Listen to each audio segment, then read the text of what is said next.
Okay, so I'm here with Jay, John, and Aisha. So, Jay. How are you? John, Aisha, thank you.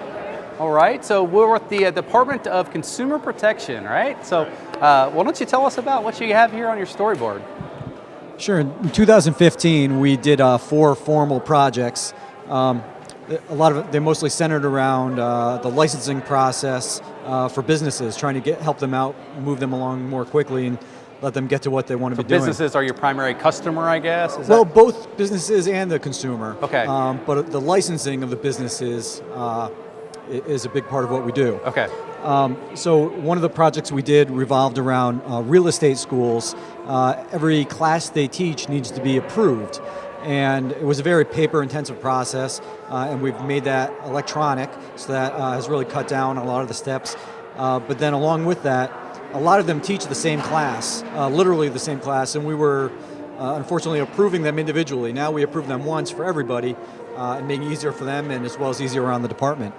And then our food manufacturers need to be licensed as well, and that was, again, a very lengthy, labor-intensive process with a lot of time being spent on the inspection of their facility. Okay. And it's a very important process, but it had a lot of steps that we were able to streamline and really speed up that process and help them get the food out the door faster.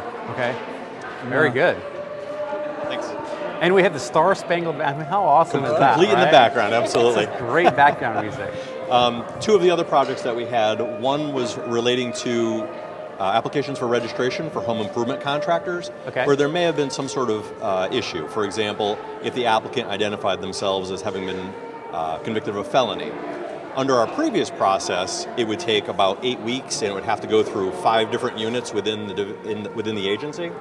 So we cleaned that up, regrouped a couple of things, and we've been able to bring that process down to about 2 weeks. So Okay. anyone who has... So 8 weeks to 2 weeks. Yes. Wow. Yep. If someone had outstanding judgments, if they owed money to the guarantee fund, or if they had prior convictions that we wanted to review on the enforcement side prior to getting them a registration, because we have 27,000 home improvement contractors that we have to approve, and that's just one tiny license that we do. Get to stand up in the back. Yeah, right?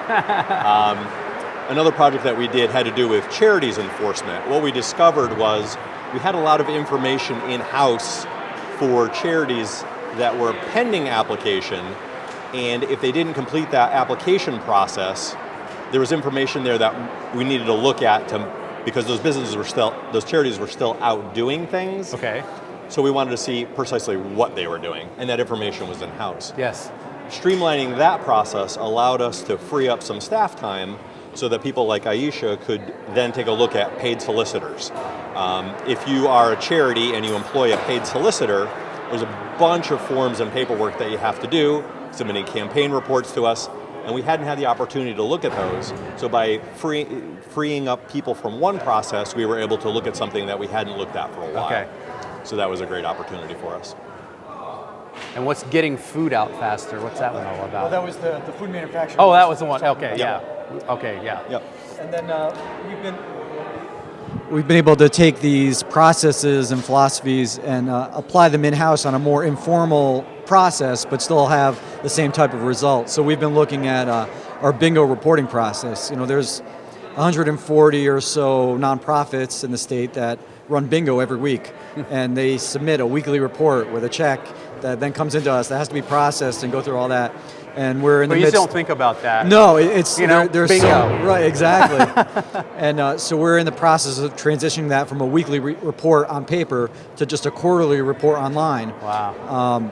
That's going to free up 2 staff to then move them to more higher priority projects, similar to the charities. So what when you first were introduced to this concept of lean, continuous improvement, what did you think? Were you skeptical?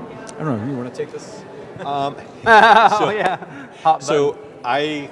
I became a division director at DCP in the very end of 2012, and how we were taking complaints in and processing them, I just basically had an open question of, okay, how do we handle these? How do we process these? Because one of the things you have to remember that any process that's in place right now has existed for some particular reason. The law changed, the staff changed, something new came on board, and somebody at that time made a decision to say, hey, we're going to do this process this way. Well, things change. Yeah. People change, the laws change. At that particular point, we had all our complaints reviewed by one person, which is good for control purposes, but not so great for backlog purposes. So we were able to flip that process around, and really I knew nothing about lean, and I knew nothing about the concept of process improvement. I just knew that we had a process at that time that needed to be looked at. And then from there, the following year we had a different Kaizen event that we did for casinos and looking at background investigations for people that worked at casinos. There were 2 levels of licenses. There's a higher level license for managers, and those were basically background checks, like what you would think of for a security clearance level.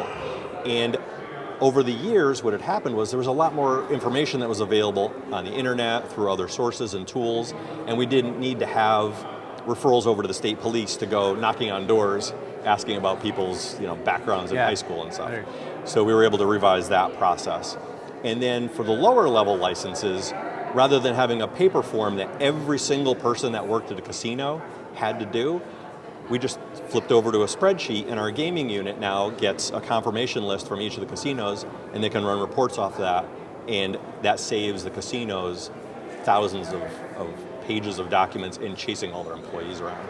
So to me, a lot of the lean stuff was really exciting for a couple of reasons. One was employee empowerment. There's a lot of people who are sitting there doing a particular process, they're doing a certain thing saying, hey, how can we do it this way?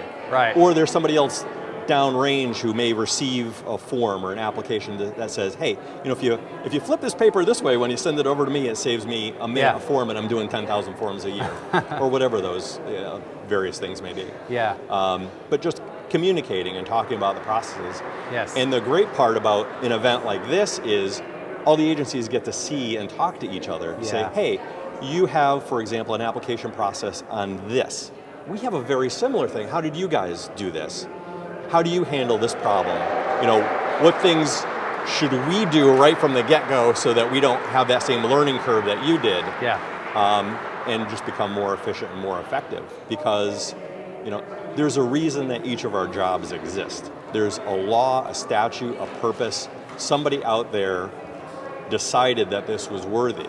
So if you get back to that, if you get to that core function and you understand that, it's to the benefit of everybody. And the people for whom the law was designed get what they're supposed to get. And the people who are working in the process get closer to that purpose and understand, hey, this is what I'm here for. I'm not just sitting here banging out forms. I'm actually adding value. Yeah. Yep. Yeah, fantastic. Thank you. Thank you. All right. Thank you. Good job.